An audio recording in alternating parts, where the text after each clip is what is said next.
Sabe aqueles errinhos bobinhos de decoração que a gente só vai notar depois que contrata um móvel planejado ou depois que faz toda a redecoração daquele espaço? A gente às vezes não se atenta a certos detalhes simplesmente por não ter o conhecimento. E nesse vídeo eu separei alguns erros bobos de decoração para você que quer remodelar algum ambiente ou pretende fazer a reforma do seu apartamento ou da sua casa. Bora comigo conferir as dicas de hoje?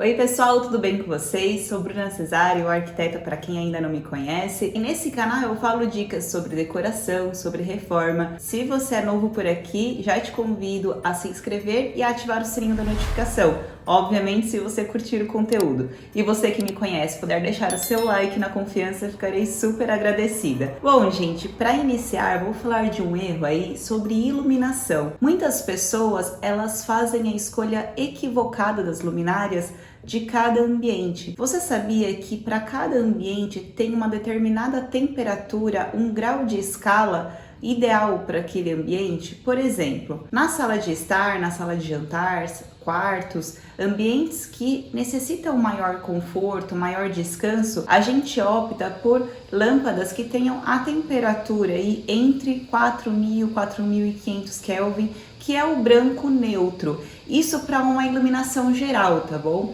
Agora aquela iluminação secundária que você pode colocar numa spot ou atrás da cabeceira da cama, em alguns detalhes ali dentro do armário, né? Colocar alguma fitinha de LED para fazer uma iluminação mais amarelada, a gente coloca por volta de 2.700 Kelvin, 3.000 Kelvin. E alguns pontos da decoração, essa iluminação que é a branca quente. A escala Kelvin, ela varia desde 2.700 Kelvin até 6.000 Kelvin. Por exemplo, em hospitais a gente utiliza muito 5.000 Kelvin até 6.000, 6.500 Kelvin. E muitas pessoas fazem essa escolha equivocada de escolher, por exemplo, um branco frio para uma iluminação geral da sala de estar, sendo que poderia ter sido feita uma escolha, por exemplo, de 4.000 Kelvin, que atenderia bem a iluminação geral desse espaço. Agora, por exemplo, para cozinha, para banheiros, você pode colocar essa iluminação neutra também, 4.000 Kelvin, 4.500 Kelvin, e você pode aumentar um pouco, né, a amplitude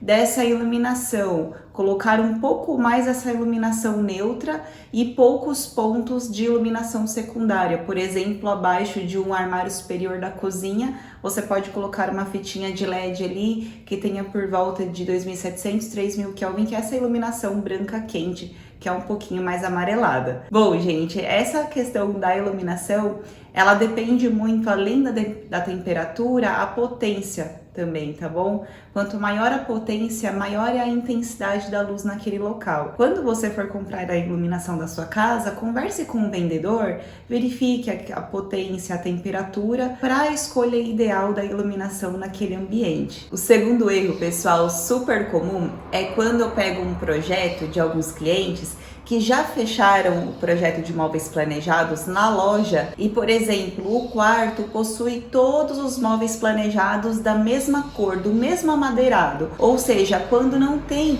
um contraste ali de cores, que você pode mesclar uma madeira com um tom um pouco mais claro de MDF, ou colocar um pontinho colorido na decoração de algum móvel, algum nicho ali do seu quarto, que faça uma certa dinâmica, porque imagina, se você tiver todos os móveis da mesma cor, principalmente se for uma madeira um pouquinho mais escura, vai sobrecarregar o seu quarto.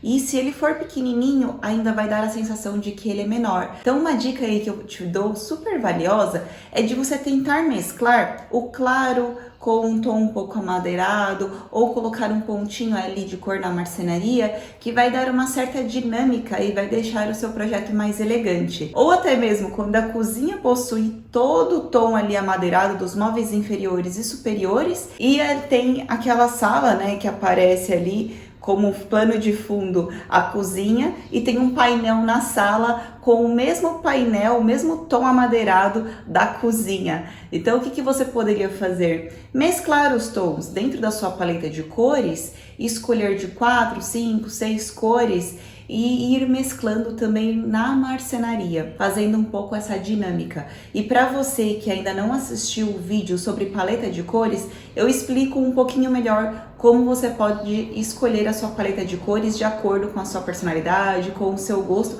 e com a sensação que você quer transmitir naquele ambiente. Vou deixar esse vídeo aqui na descrição. Mas de maneira geral, vou te dar uma sugestão de fazer o equilíbrio na sua paleta de cores e também nesses tons amadeirados da própria marcenaria. Não necessariamente você precisa ter toda a marcenaria de uma única cor e somente ter cor nos adornos de decoração, mas de maneira geral, eu vou sugerir que você tome um certo cuidado na predominância de cores naquele ambiente, na predominância dos tons amadeirados, que você pode mesclar com esses tons um pouquinho mais claros de MDF ou MDP, colocar algum pontinho colorido em algum nicho da decoração, para deixar a sua decoração um pouquinho mais dinâmica e mais interessante. A terceira dica, resumidamente, é aquela frase menos é mais, ou seja, evite o excesso de adornos pequenininhos em qualquer móvel. Vou te falar 2 exemplos. O primeiro deles que ocorre é no rack da TV. Geralmente as pessoas aproveitam aquele móvel do rack para colocar muitas decorações ali.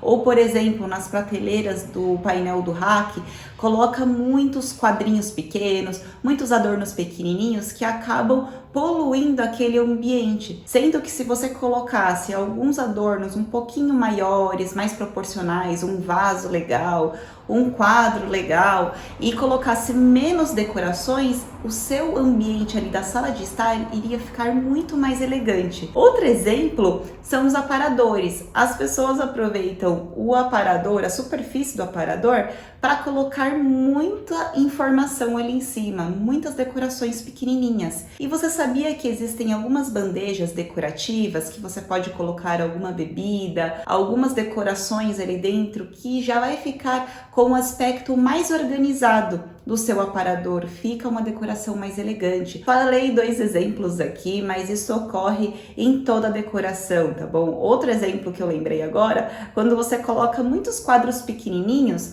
atrás do sofá. Se você tiver uma sala muito pequenininha, acaba carregando o ambiente e dando aspecto de divisão ali da parede, né? Então, no geral, vou falar para você aqui, evitar excesso de elementos muito pequenininhos ou excesso mesmo de informação na decoração de todo o seu ambiente. E às vezes até mesmo você acaba se sentindo mal com a desorganização do espaço, né? Um espaço com menos elementos e mais organização vai deixar o seu ambiente mais leve visualmente, você vai se sentir melhor. Às vezes a pessoa coloca muitos eletroportáteis em cima da mesa de refeição e poderia colocar dentro de um armário. São detalhes da decoração que tudo tem a ver com a sensação que você vai sentir naquele ambiente. Falaria para você prestar um pouquinho de atenção na organização dos itens e o que deve ser mostrado e o que deve ser guardado, né, dentro de armários, para não ficar muito à mostra. Esse quarto erro também tem a ver com excessos, mas é quando você utiliza uma cor da sua paleta de cores, principalmente aquela cor mais forte da paleta de cores, demasiadamente em todos os adornos da sua decoração. Por exemplo, quando você tem uma paleta de cores neutras, você pode ter 4 cores neutras e mais clarinhas,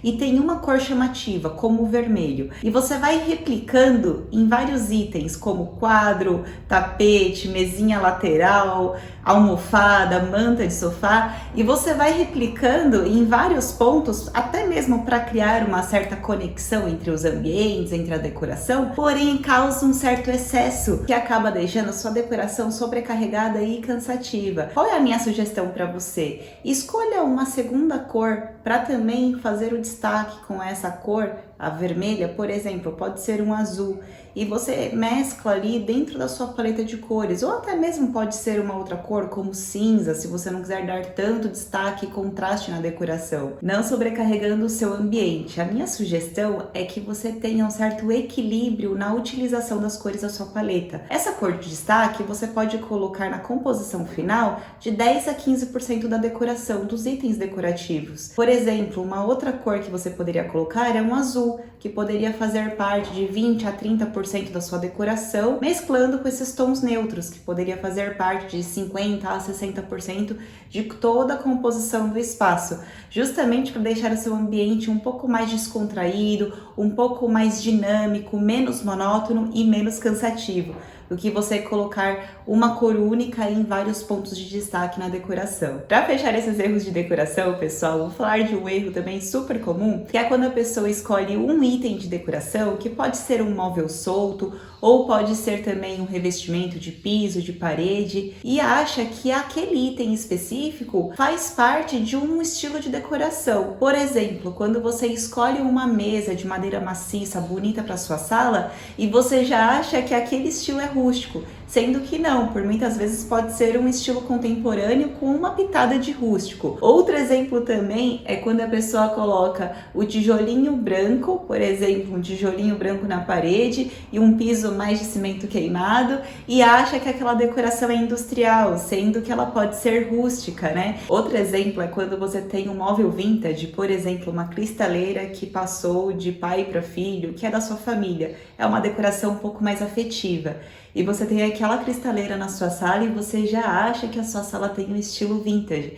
Ela pode ter um estilo moderno com unicamente um móvel vintage. Resumidamente, um item de decoração não vai definir o estilo de decoração predominantemente naquele espaço. Por exemplo, você pode ter um estilo totalmente contemporâneo numa sala e somente ter as moldurinhas de boiserie. Não significa que o estilo é clássico. Ele é um estilo contemporâneo com alguns detalhes clássicos. E você pode até mesmo misturar os dois estilos. Se você quiser saber como misturar estilos, também vou deixar o link aqui na descrição.